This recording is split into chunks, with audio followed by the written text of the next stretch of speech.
All right, let's see. Another question I'd like to cover is, when teaching a group, how do you handle someone who questions your material? I've been teaching pretty consistently for around 20 years now, maybe even a little bit more. And this happens. It absolutely happens. And one of the issues I think a lot of beginner teachers face is the anxiety comes from, what if I can't answer a question? To me, the proper response is, if I don't know the answer, I don't know, but I'd be more than happy to look into it. Or, that's a really interesting question, and I don't have a set answer for that. When somebody questions what I am saying or the material I am presenting, I think the easiest way to diffuse the situation is to say, what cultural reference are you using to question my researched or anecdotal experience?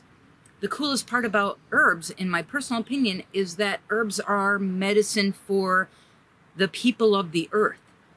All indigenous cultures have had relationships with plants. I mean, let's face it, we all have relationships with plants. Every single person on the planet, because we drink coffee, we drink tea, we eat food that grows from plants. So everybody has a relationship with plants.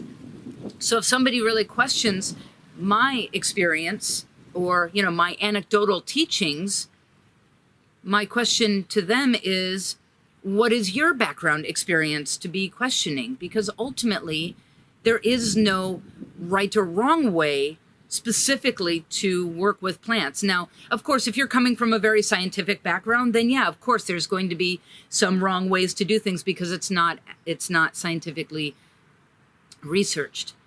But there's been many, many years of humans working with plants without that scientific background.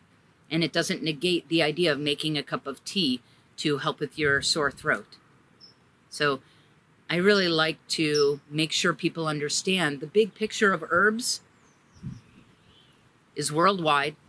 It's many, many cultural references, and that we can actually learn from all. I love being an herbalist. One of my favorite parts about being an herbalist is the fact that I get to be a forever student. I'm never going to learn every herb on the planet. I'm never even going to get the chance to try every herb on the planet or be introduced to every herb on the planet. And that means that I get to be a forever learner, which means that I get to keep my brain firing and keep living my life with that excitement and wonder.